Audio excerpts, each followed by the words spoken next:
Hello and welcome. You're watching this very special global telecast here on NewsX. For the past 1 year, if you're one of our regular viewers, you've heard us talking about the grand realities that we in an Indic civilization that is not restricted to what is the geographical boundary of modern day India, but goes across the southeast and across the world.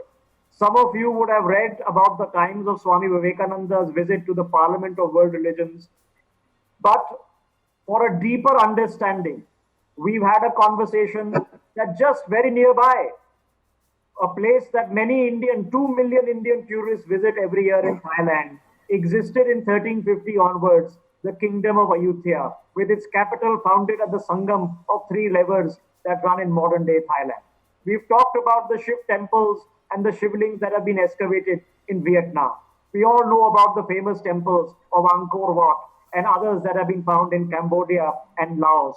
We've talked about the Ramayana that is performed in countries today, in Indonesia, in Malaysia, that have large Muslim populations. We've talked about the fact that there is an Indic civilization that across these countries does not find any argument with their religious credentials, that is held in pride. And today, now, at the cusp, on the eve of the Bhumi Pujan of the Ram temple in Ayodhya, we have put together a group of individuals that have silently and quietly been toiling away for a long part of their careers, but today are gathered for an important project. It's being called the Ramayana Encyclopedia.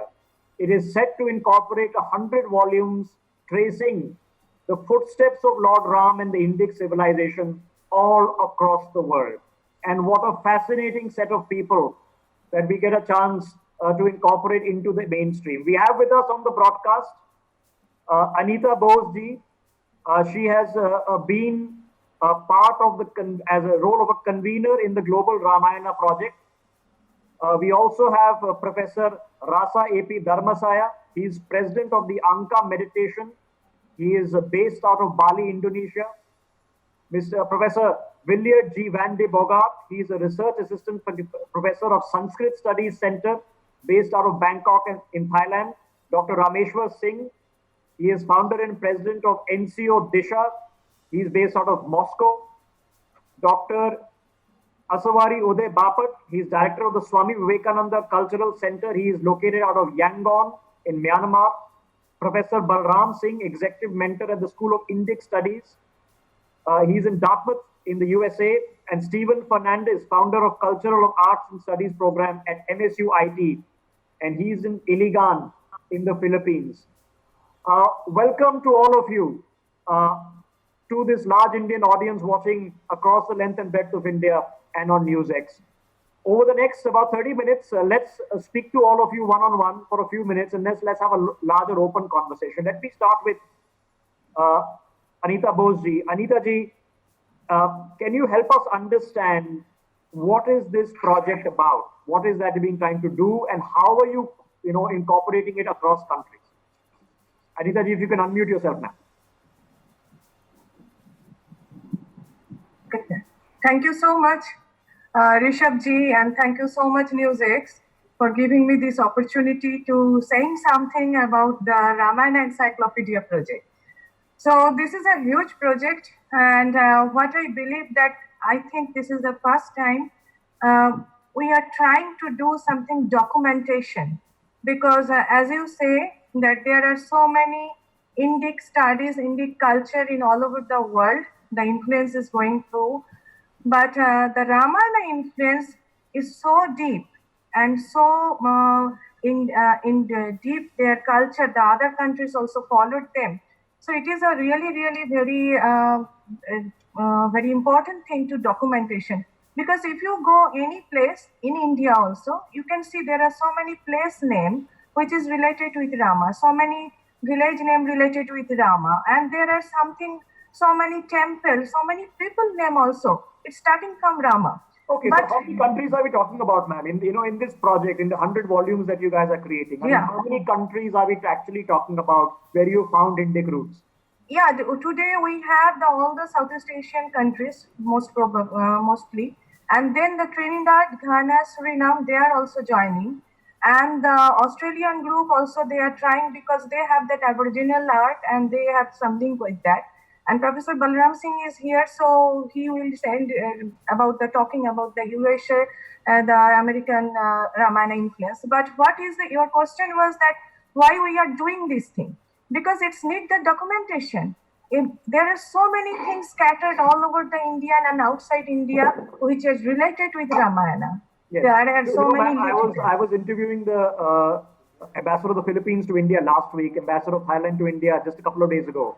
The Philippines ambassador, he's a third generation Indian, and of course in Thailand, ma'am, and I believe, I'm told you spent a lot of time based out of Thailand in Bangkok. For an Indian audience watching, many of whom have never heard of the kingdom of Ayutthaya or the city of Ayutthaya in Thailand, or the fact that the current Thai king is known as King Rama the 10th, Yes, or that you go to Bangkok, you land at the Swarna Bhumi International Airport. yes. What is the root there, ma'am, of the Indic civilization? Actually, if you see our history, the Chola dynasty, the Srivijaya dynasty, and all those traders, India have a very old history of the trading and the Brahminism. Before they all are go through, and in the if you read the history of the Lao historian, they said that one of the biggest migration happened in the time of Ashoka. So there are so many people are already went to the Southeast Asia, and with them, the Mahabharata, Ramayana is went there. It's like it's not like that. It is a kind Time of Ashoka, we're talking 3rd century BC, yes. Third 2,500 century years ago. yeah, and you can get if you go to Phimai, very few people know about Phimai of Thailand. So the Phimai is coming the name from the Bhimapura. So the Phimai is the Bhimaya, and from Bhimaya is the Phimai. And if you can see all the lintel and all the pillars, it's made by the Ramayana and the Mahabharata story. So it is fascinating. So Anita ji, now at this point of time, once the Bhumi Pujan happens, and there are lots of issues here in the country that we've had over the Ram temple, I want to put them aside. The question I want to ask you is, as Ayodhya as a cultural and spiritual home, keep religion apart, cultural and spiritual home for millions of people across the world who are part of, of Indic culture, how do we create that going ahead? In Ayodhya, and about the Thailand, In Ayodhya, ma'am, no, Ayodhya in UP, ma'am, how do we make the original Ayodhya that cultural and spiritual home that people from across the world come to visit? And yeah, actually, what it is another aspect of our encyclopedia project, because it's not about the religion, because here you can see the Christian people also doing the Ram Lila, the Buddhist people also doing the Ram Lila. So Ramayana is basically a fundamental place where we can get various type of information about our culture, about heritage, about the art, about geographically, and also the Indologists, they are also interested about this quickly, thing. ma'am, about now I have a few details and we are flashing them on our screens. There's about 100 volumes you guys are working on. Yeah. I believe the PM is going to launch the cover. Is that happen or is it to happen? No. It will be on the 5th. Okay, so happening on the 5th. So the cover launch will happen, and when do we see the volumes come out, ma'am? I think it is coming in the last in this year, the last month of the year, in the beginning of the 2021. Ma'am, when you are ready, you please come back and we'll have another inaugural. Yeah. We are trying hard. Looking forward in advance. Okay. Yeah. Okay, if I can get in Professor Dharmasaya. Professor Dharmasaya, welcome to the telecast here. I believe you're based out of Bali in Indonesia. Is that correct? Yes. So can you, a lot of Indians go to Bali, sir. I think we treat it like a tourist destination for the beaches. But what is the Indic cultural roots in Bali, ma'am? Bali, sir? Bali, you can say literally here, in art and culture. You can see Ramayan everywhere in Bali. In the road, in the street, in the shop, in the restaurants, in the literature, in the ancient Palic literature also, in the dance, every day. Ramlila in Bali is, you can see every day. So we are the living Ramayana in Bali. So how does how is the impact of the conversations on Ayodhya in India, which are centered around the birthplace of Lord Ram? How are they viewed in Indonesia and Bali, where you are, sir? Actually, we understand that Ramayana is our own culture, our own history or story, our everything. It's ours, not from other place. So we have also in Indonesia, we have Ayodhya also. So we have the cave of Sugriva. We understand we are here in Bali. Ramayana is in Bali, in Indonesia. Okay, fascinating. So You see it as we your own culture, bring not it. as a- Sorry. So you see it as your own culture. This is not about a foreign culture. You see this as your own. Yes, So, that is. Professor, I've been given to understand that part of this encyclopedia project is creating these I won't say tourist routes, but cultural tours across Southeast Asia and many other parts. How do we get more people in India once this pandemic scourge is off our heads to travel to Bali, not only for the beaches, but for the authentic culture that exists there, and people from Indonesia traveling to India and Ayodhya, and Somnath and other places? Yeah. That is, will happen by itself. And our Indian friends coming to Bali, what I can say here is that they are not coming for the beach. Of course, they enjoy the beach, but when they see the temple, whoa, they feel different. When they see the dance, Ramlila, they enjoy more than enjoying the beach. Hmm. That's will happen, and once pandemic will over, then Indian people will come to Bali in Okay, a so big I was group. discussing the Thailand part with Anita ji, but Professor Dharmasaya, for people watching in India, what were the roots of the Ramayana, of the temples, and what are the particular sites and how ancient are they, sir?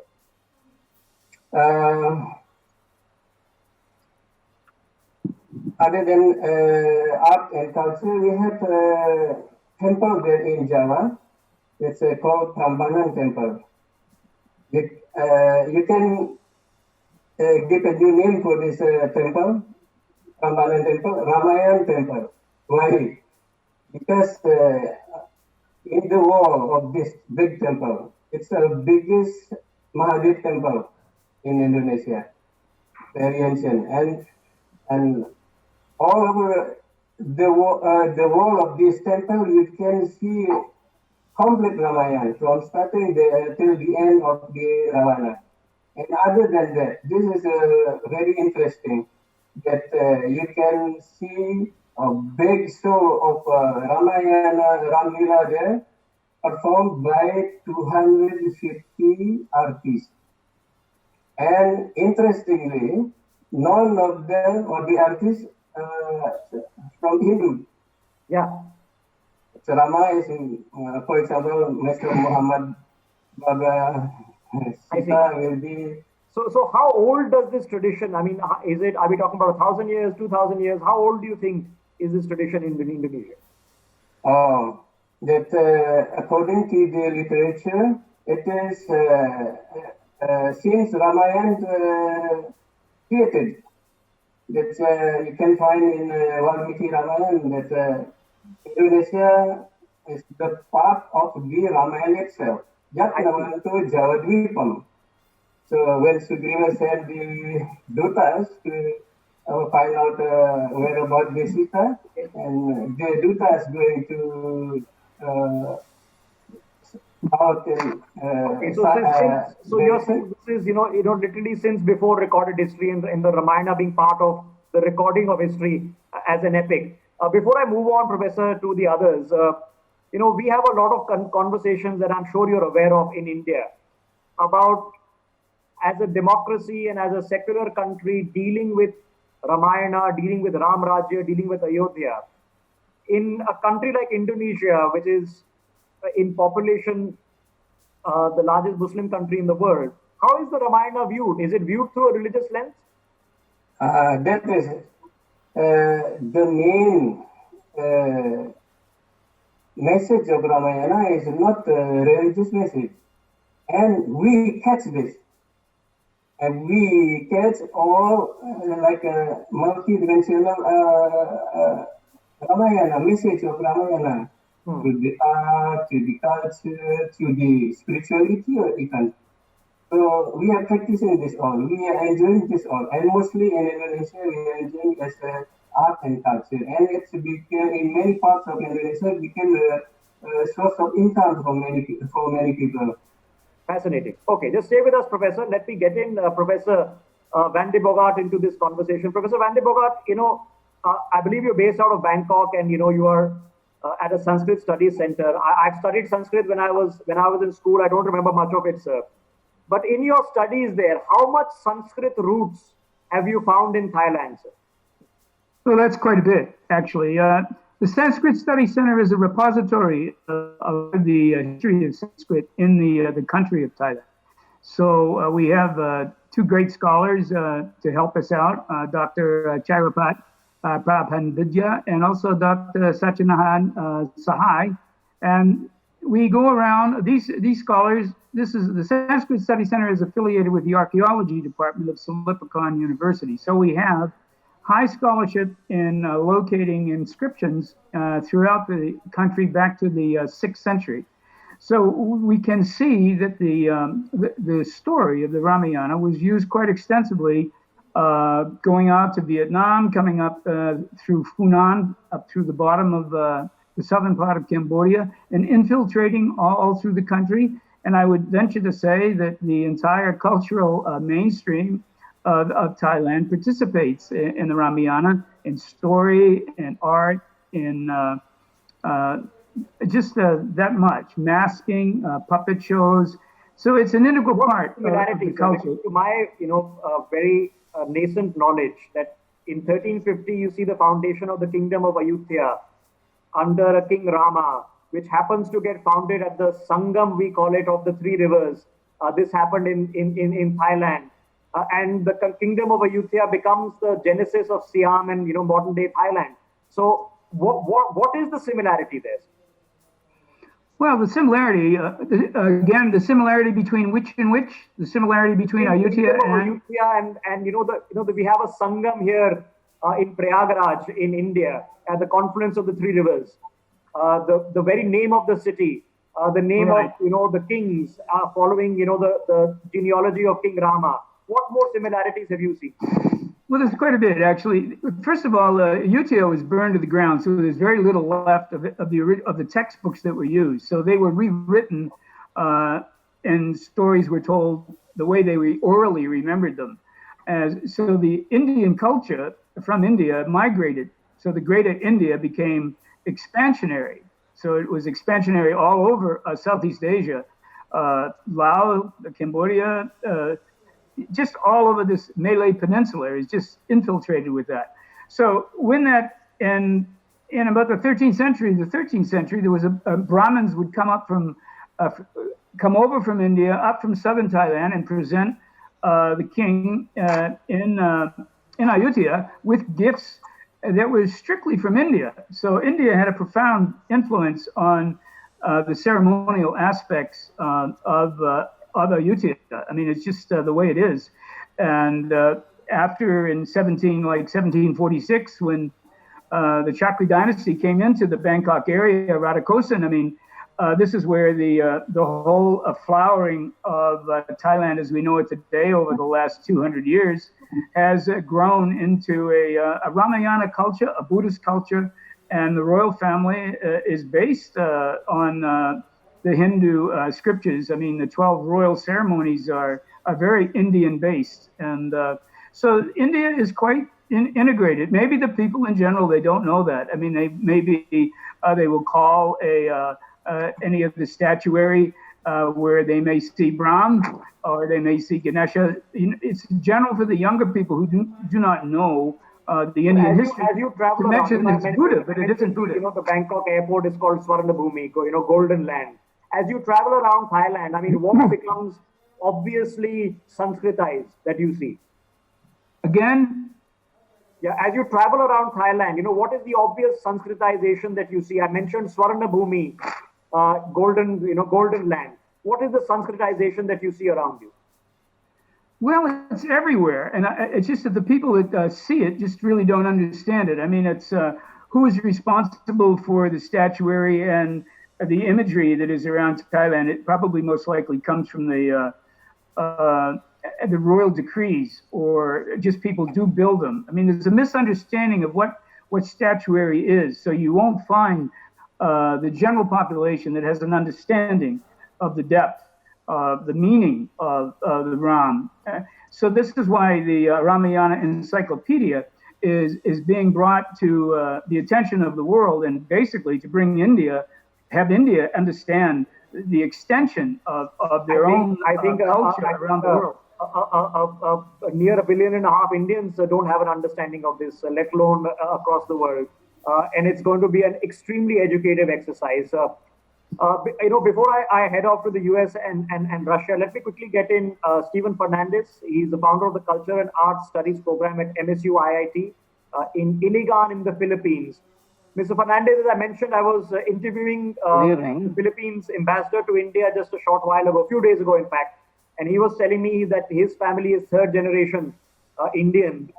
How are the Indic roots there, and what is the obvious realization that you see where you are based out in the Philippines? A lot of the lore of India came through us, through the ancient traders, through the dynasties. They have been indigenized. So my role now as a scholar is seeing these original elements that have been indigenized in a lot of our lore, language, for instance, narrative, spirituality, and all of this. In other words, from India down to the Malaysian peninsula and down to Indonesia via Sumatra and even Bali, these influences, take note that we are an archipelago that is in the fringe, on the fringes of Asia. So what I'm trying to say is the original context of the Ramayana and the original context of Indian Hinduism and Buddhism may no longer be there when it comes to the Philippines. However, a lot of the evidences we still find here, besides the lore, language, for instance, artifacts, for instance, even the old Raja kingdoms, we have them here. I see. And how old are these? How far back do they date? I would say 13th century, 14th century, before the coming of the Spanish, because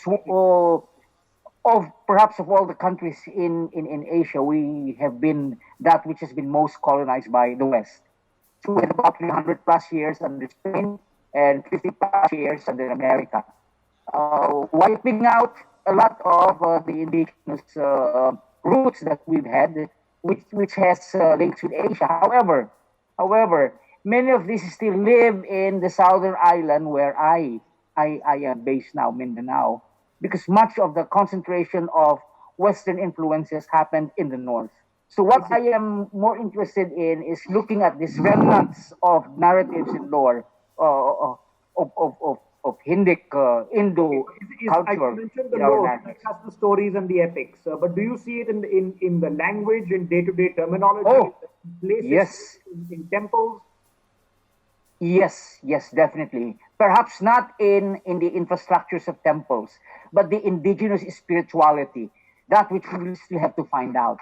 Well, particularly interested also because, we were in Ayodhya in last October. We performed for the Diputsawa. And very interesting to find out are the narratives of Christ there, which is a really very, very widespread narrative. They say Ishak. And that is a very interesting connection because the Philippines is basically Catholic, and a lot of this may influence a lot of our thinkings later on. Interesting, fascinating. Now, what would be the place that you would recommend that people from India, once this pandemic is over, visit in the Philippines that can be part of this circuit that tells us about the Indic civilization? Well, for instance, Kolkata is is very famous in the Philippines. Of course, there's New Delhi, but I'd like them to visit that area in north, Lucknow, etc., where they can really see the embedded spirituality of Hinduism there. And many of these practices, well, I believe many of these practices are the same indigenous practices that we have here, although we will have to get into a little more study of this. Okay, that sounds fascinating. Let me take the opportunity to get in Dr. Asavari Bapat into this conversation. She's joining us from Yangon in Myanmar. Dr. Bapat, for viewers watching this, can you tell us, help us understand that what does the Swami Vivekananda Cultural Center do in Yangon? Okay, basically, first of all, I would like to give best wishes to all of you on the occasion of Raksha Bandhan, the most important festival of India. And today is the Sanskrit Day, World Sanskrit Day. So on that occasion, on World Sanskrit Day, I must congratulate you all and give best wishes. And let us start with the connection of Sanskrit with Myanmar. I would say something and you try to understand it. Dutiya, Tutiya, Jhatauta, Tisama, Satama, Tatama, Navama, Datama. I think you can guess what I said. It is nothing but Prathama, Dvitiya, Tritiya, Chaturthi, Panchami, Shashti, Saptami, Ashtami, Navami, and Dashami. So this is the connection of Sanskrit with Myanmar. Apart from that, when we speak about Ramayana, common name is Tida. And Tida is nothing but Sita. Sir changes into Ta. So Sita becomes Tida. And now your question, what the Cultural Center is doing over here. Cultural Center is trying to understand the connection between India and Myanmar in every respect. It includes language as well. As Ramayana connection will be the another project, but at the same time to spread Indian culture and to understand Myanmar culture. Recently we conducted one joint concert which is on Veena and Harp. Harp is the musical instrument, national musical instrument of Myanmar. But when I came to Myanmar, I realized that this harp is nothing but that instrument which is described in Rigveda. And Samudragupta from Gupta dynasty was expert in harp. So bringing these two things together, we had that concert and it was highly appreciated by all the people. Where do you find the similarities, ma'am? You already mentioned the linguistic similarities. And as younger people, we were told that the mitra and pitra were the matter and the patter in Latin as well. But is it the physicality? Is it cultural? Is it in folklore? Are there actual, like you can find the temples in Vietnam? Can you find those in Myanmar? What do you find there? Basically, Buddhism is the main religion over here. So that is the main connection. Naturally, if you will see everywhere, Buddha's temples are there. But in those temples, at some places, you see the figure of Saraswati. At some places, if you go, you will see the carvings of Rama, wooden carvings of Rama. A Parshurama image, I read that Parshurama image is also there in Bagan. So these are the connections. And Cultural Center is working on all these points and trying to establish these connections, if possible, unearthed wherever it is necessary. Samudragupta, golden age of the Guptas here in India. So is that roughly how long back we are dating back the cultural relations, or do they go back even further?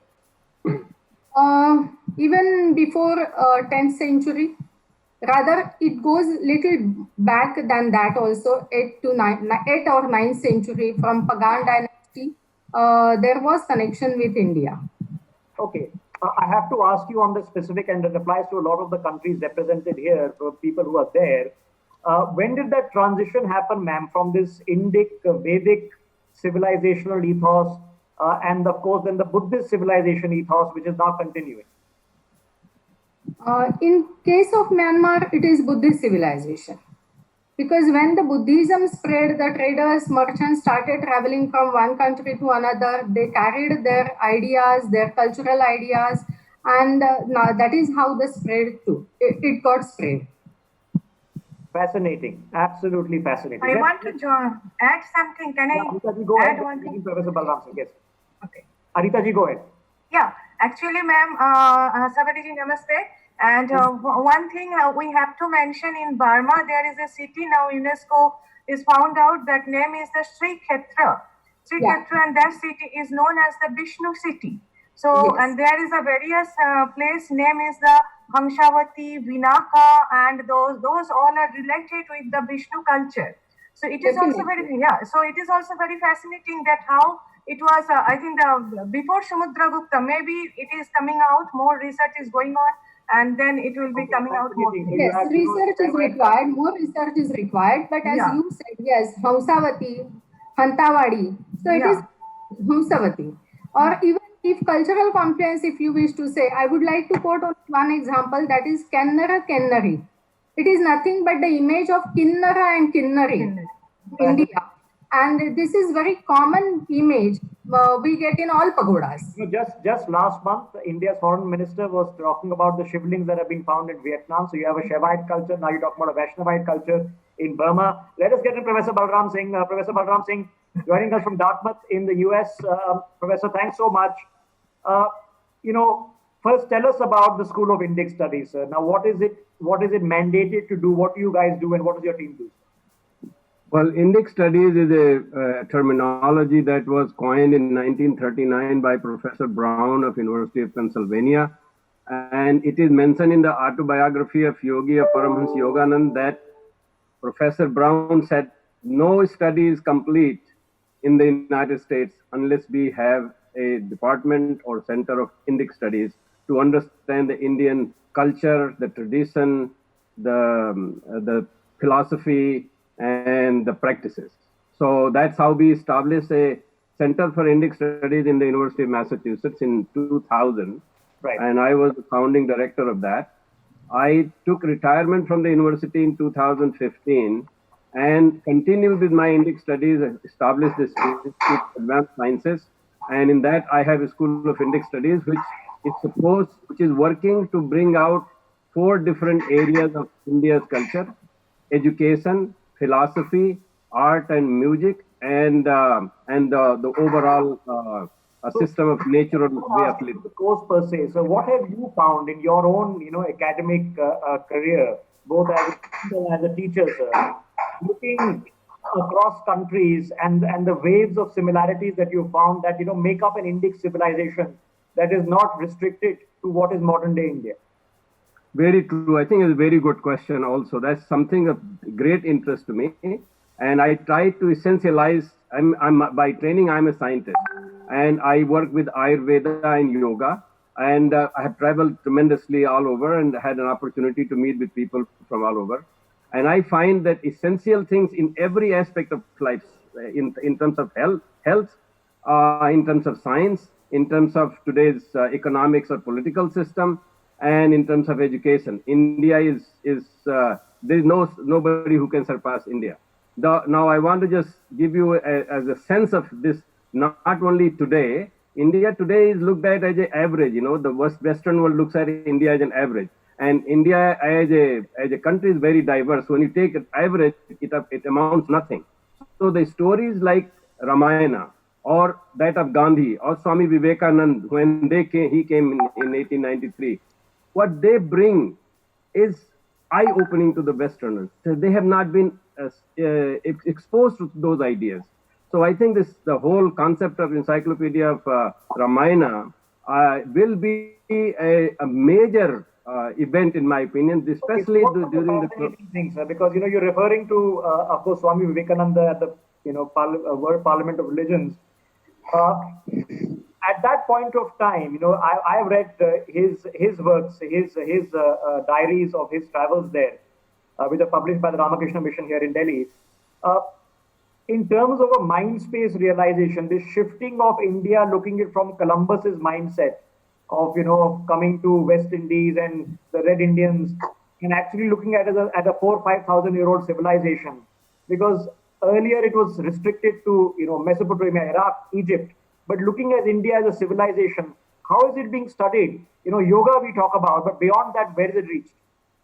Unfortunately, it is not being viewed any more differently than what you just mentioned about the European, and they had looked at everything from that. Is in part is because we have not done a very good work. When I say we, means all the people that here on the panel, all these cultures who are quite familiar with it. They have not done that, and in part the reason is because the system that we have adopted of education and the governance and the social behavior and the economics is all westernized, very difficult to break through that.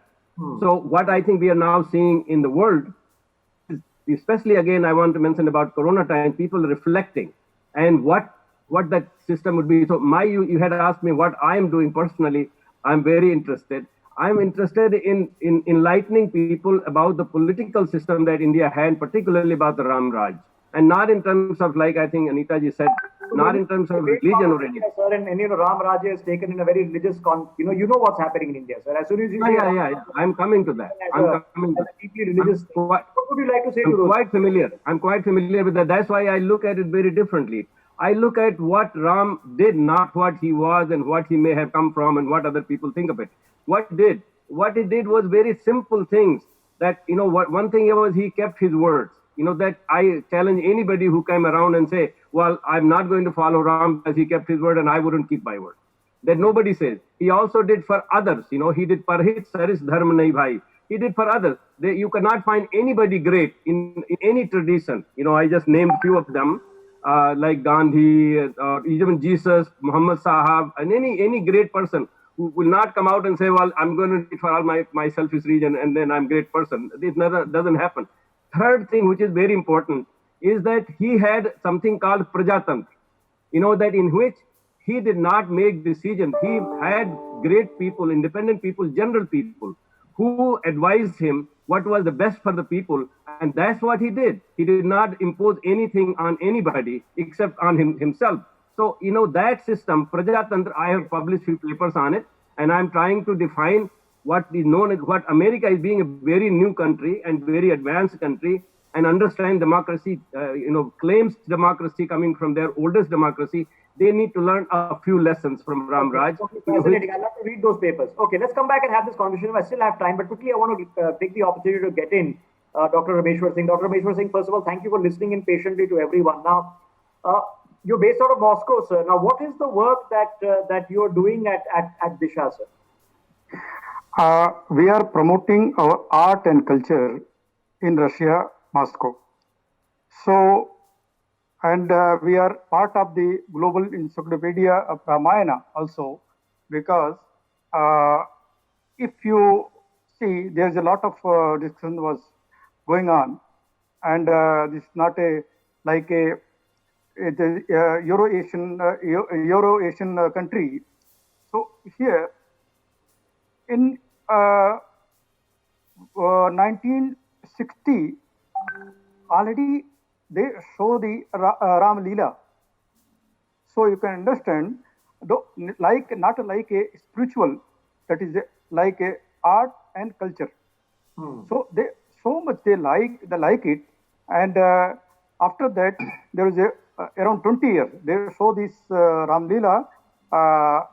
Ram role was done by Padma Shri Gennady Pechnikov. So we thought we should do something to continue this culture, to show our Russian friends. They are our. I was doing some investigation on this just a few weeks before having a conversation, because in the modern context of Russia, and you're talking about recent cultural interactions going back 70, 80 years. Today there is a great conversation on this new Silk Road that's being propagated by the Chinese. It wasn't just the Chinese Silk Road. The Silk Road began in Bihar and went through the Gangetic plains onto Takasila and then into Central Asia as well. And there are many places where Sanskrit inscriptions can be found, in Tajikistan, Kazakhstan, Georgia, and other places. So in the the former Soviet republics, going back a few hundred years of having an Indic culture coming as traders, which goes back to Roman days or Egyptian days, how much of that understanding boils through, sir? So there is a, if you see, if I am a person of the culture and art and culture, so if you see Ram Lila at that time, Ramayana, Kaki, from the Caucasus, from the Russia, from the USSR, I can't say Russia, but USSR from Georgia. So we have very close relation with this country, and you can see there is in Ural region they found there some Shiva Murti, Shiva Linga. So we have to investigate, we have to make a research what is going on. So that's why, like we organization like Disha, we are doing it, and they appreciate, they allow us to show Ram Leela to children all over Russia. So, no, is not because of COVID-19. We are doing all of these things on the online. So okay.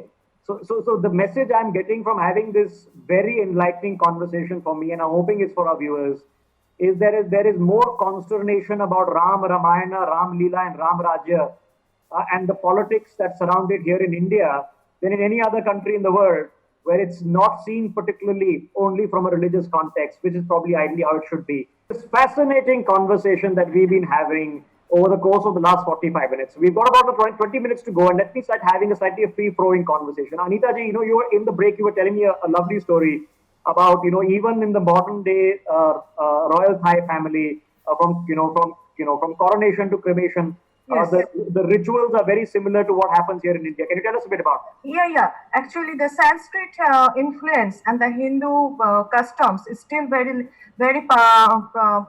lively in Thailand. So, if you see that the Thailand royal family is still doing the Holocaustion Utshav. So, the plowing ceremony. That plowing ceremony they do every year, and that's followed by all the people of the whole Thailand. And as the National Museum guide, I got chance to see that program, and there I saw the king and prince came, and they are take the part in this Holocaustion program. And then if you see the cremation also, the last beloved king, King Rama IX, when his cremation program done, then 3,000 performing artists of the Ramayana, 3,000, it's not a joke, 3,000 performing artists from all over the Thailand, they came and performed Ramayana in Sanam Luang ground. There's just like a Pragati Maidan or like that. And into a larger context, because I would love to really have all these conversations separately, because country by country we can talk for hours, honestly. And let's do that. I'll commit myself that let's not be specific to this August 5th. This requires until your encyclopedia is out. Maybe if you have 100 volumes, we can do 100 episodes. I see no reason why. yes. But if I can start with Professor Van de Bogart. Professor, when you're looking at Ayodhya and the globe looks at, let's say, a Jerusalem, right? You have not only Bethlehem as the birth of Christ, but you also have the Dome of the Rock from which Muhammad ascended into heaven as a spiritual and cultural city. Or you look at Rome as a Catholic spiritual and cultural city dating back, of course, to pagan days. The creation of an Ayodhya as a spiritual and cultural city, what will it take, sir? Well, we're in this TV show is bringing many of us together from different parts of the world. So I think the approach to the encyclopedia is also going to be looked at very closely as a living encyclopedia. So it won't be a static encyclopedia in my mind, because it's trying to integrate all of the not only all of the influences, but incorporating all the other kinds of thinking that goes along around the world. So I think we're on the cusp in our new technologies and our new way of thinking to bring the Ramayana as a story that transits itself around the planet. So Ram becomes a living story for all people in all countries. So I think that's going to be a new approach, and because whether there is a root to that story or part to that. Professor Balram Singh, help me out. Because ancient cultural cities are not simply about architecture. It's not simply about going to the Vatican and see a grand building. The architecture in Ayodhya is definitely coming. A 100-acre plot will be developed. You'll have a huge, I think, a 251-meter statue, museums. So many things are going to be built in Ayodhya. So the practical aspect of tourism and cultural hub creation are going to happen. Well, we're talking about that. Yeah, we're talking about that in the Sanskrit Center Study Center right now. I've had a long conversation with Dr. Charaphat about that. The secular tourism is quite popular, and we're reaching a point in our day and age where people are really aspiring to some other kind of meaning for their lives, and due to the chaos that we're really facing on so many different levels. So this centering type of thing can also be projected into a tourism that brings in the spiritual aspects. I've been to the Vatican. I've been to Sistine Chapel and St. Peter's certainly. Yes, but I mean, Professor Balram Singh, help us understand. So this historicity around Ayodhya, how is it to be created? Okay, well, there has to be some appreciation of looking at a stupa. I mean, a stupa can have some value, or looking at a stone staircase at the ankle. You can go ahead. yeah, I think what I was going to say, just to give you a little bit of introduction, I am from Ayodhya. I got my degree, college degree from Awadh University. Wow. And I used to go there, Ayodhya, at least one time every year. So I've seen the place. I think India does not have, even though I know this grandiose temple is important and big buildings are important, but Ramayana and Ram's culture and Ram Raj is not. I'm asking you a difficult question, Balram Singh ji, because you know what happened in North India, right? All the old temples were destroyed. If you want really old temples that are 1500, 2000 years old, you have to go to South India. So the actual, the stone will be brand new. Okay. The temple will be brand new. It will be made in 2020 or 2021. But the past significance, so the point I was trying to make is that, in Jerusalem, if you go to, you have, the Dome of the Rock or the Wailing Wall, or if you go to, St. Peter's, and that's 500, 600 years old, the historicity won't be in architecture. So the historicity has to be in culture. How do we create that sense of culture in Ayodhya? Absolutely. That's what I was coming to. And I think that is master of that. We have so much diversity. In Ayodhya, of course, you know that Ayodhya is a city of temples. There are so many places, Guptar Ghat, where Sita Rasoi, Maharaj Dasarath Bhavan, Hanuman Gadi. There's so many. And, Guptar Ghat, particularly when Ram disappears, we are talking about how all that happened. I think creating a living experience for people to have on all those is really going to be fantastic. But more importantly, Rishabh, is that the whole area, Bharat Kund is 10 kilometers from there. It's not exactly in there. So I think those areas and then model area. So this circuit has to be developed. I know we are doing a bus circuit. We're doing a train circuit, but it has to be a Southeast Asian circuit. Professor Fernandez, if I can bring you back in here. Now, what would it be a motivational factor? Because as I mentioned, the temple will be new. The architecture will be new. It won't be the historicity of an Angkor Wat or others. I think the very important essence of any tourism program is for us to bring back the commonality in humanity. And that is where the Ayodhya focus, the Ayodhya commonalities come in. Because I'd like to see what my past as a human being and as a race is. And I can see a lot of this past being connected by this original spirituality you see in the Ramayana. So basically, culture is, the buildings are simply artifacts, but they bring to us memories. What is more important is the representation that these buildings show off. It's evoking that sense of wonderment. Okay, architecture can do that. I'm not a follower of. But more important is the story behind the architecture. Yes. You do go wow. So let me put the same question to Professor Dharmasaya. Professor Dharmasaya, for you and people you're associated with, to actually say, okay, that one day we want to go to Ayodhya, and soak in what it feels like to be in that place. How do we create that environment? We need to. Let me start from this saying in Sanskrit, Sa Prathama Vishwavara. So it's light started from Bharata.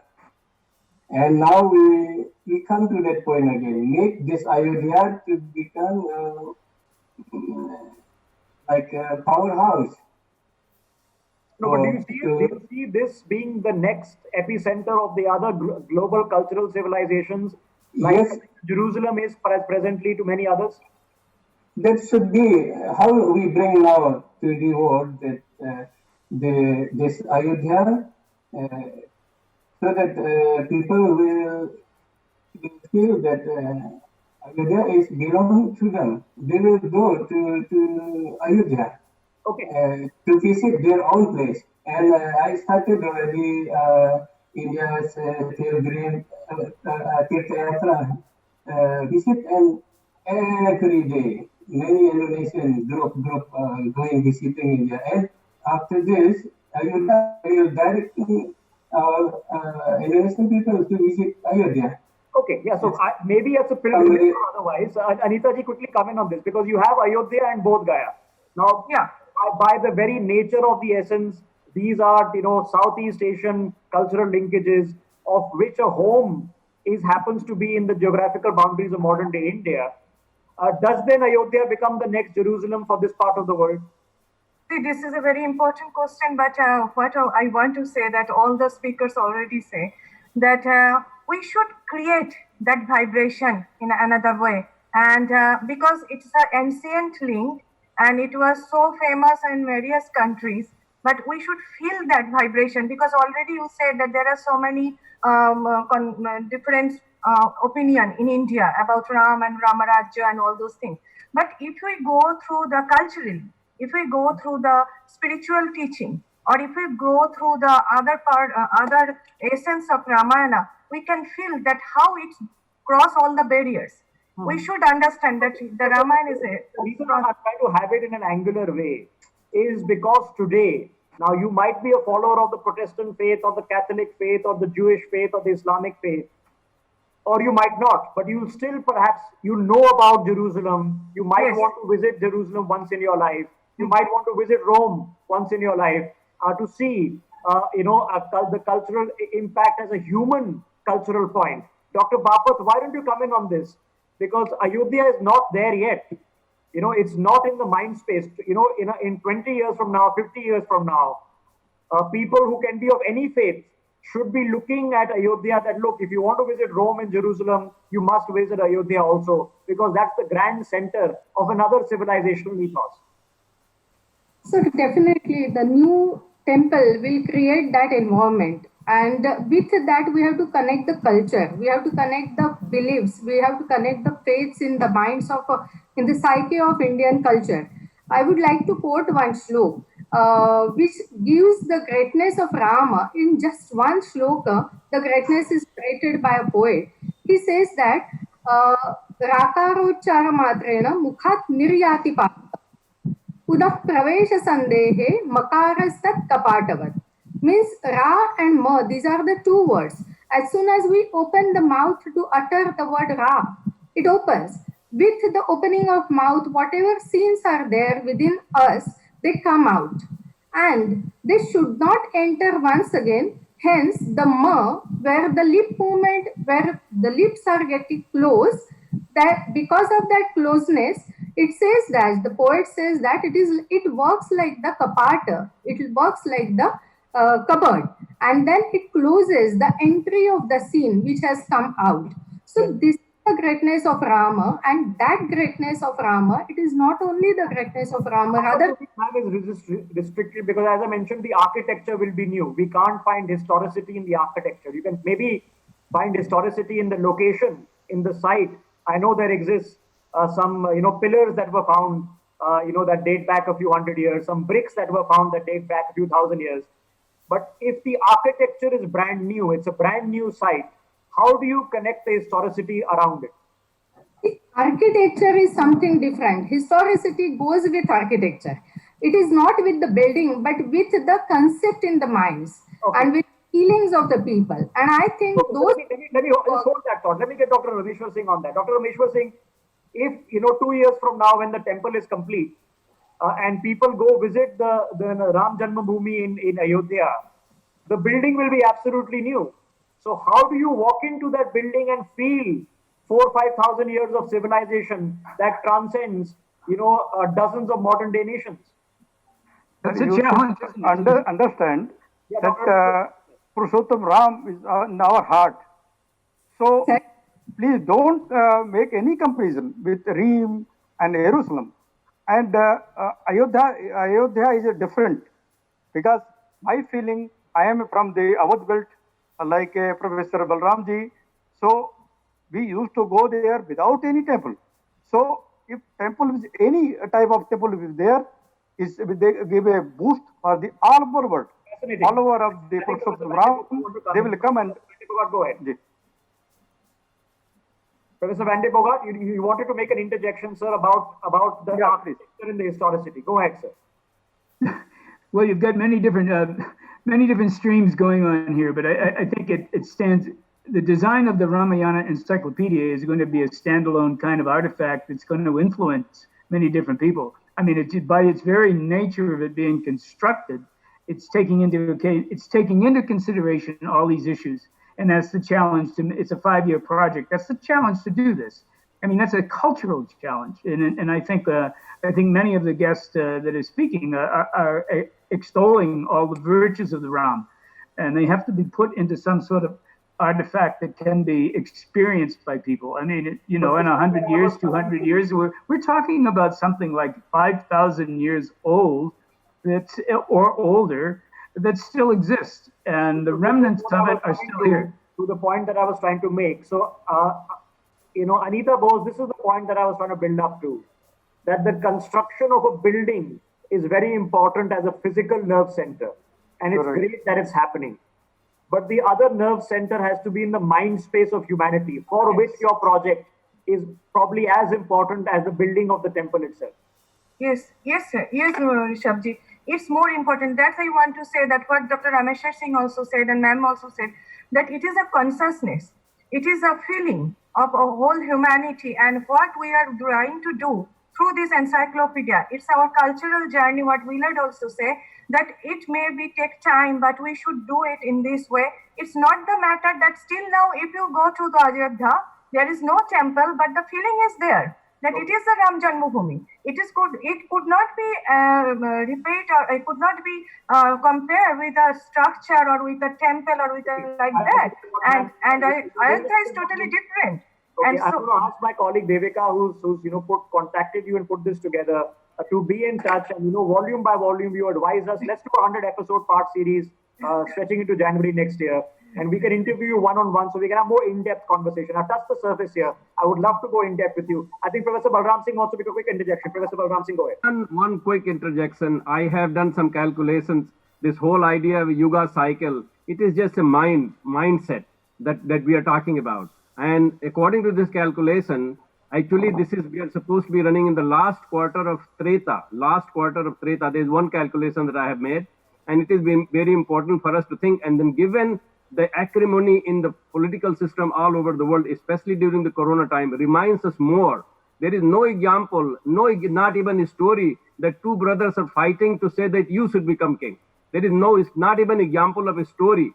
And that is so powerful. If you can just tell that story to anybody, I mean, that's so impactful. I think I'm out of time. It's been a fascinating 60 minutes. But before that, I wanted to ask everybody this. Let's start with Professor Van de Bogart. Professor Van de Bogart, what does Ram Rajya mean to you, sir? What does he mean to me? He is a sort of a mythological character that tries to bring strength to an individual. Okay, interesting. Professor Fernandez, the concept of Ram Rajya, what does that mean to you?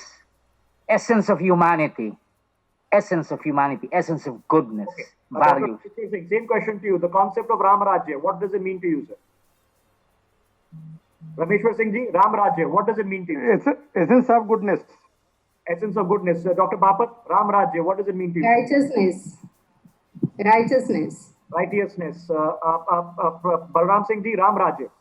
Ram Raj is a system of fair governance which is based on people being self-reliant, independent, and free, and then do for the good of others. That's Okay. just very practical. Ram Rajya, sir. Professor Dharmasaya, the concept of Ram Rajya, what does that mean to you? Professor Dharmasaya, can you hear us, sir? Okay, we might have lost him. Anita ji, why don't you take the last word? Concept of Ram Raj. The Ram Rajya is equally to respect, to duty, and the truthfulness. That is for me is very important. A lot of food for thought. And I promise you, this is the biggest challenge. The physicality of building something is not difficult. You need, I think L&T is moving in and they can set up a few cranes and the stones and the bricks are there. It's the mind space and understanding, which I'm honestly saying in India is missing. That an Indic culture exists. We are not claiming this culture. We are sharing this culture. There is a difference between that, and it's something that we need to recognize. Thank you all for this fascinating and enlightening conversation. Let us not have the last of it. Thank Let you. this be the first of it. Thank you so much. you. Thank you so much. So, Thank you. thanks Thank to you. all other members also. Thank you. Thank you, Anita ji. Thank you very much. For more such videos, subscribe to the NewsX YouTube channel, hit the bell icon.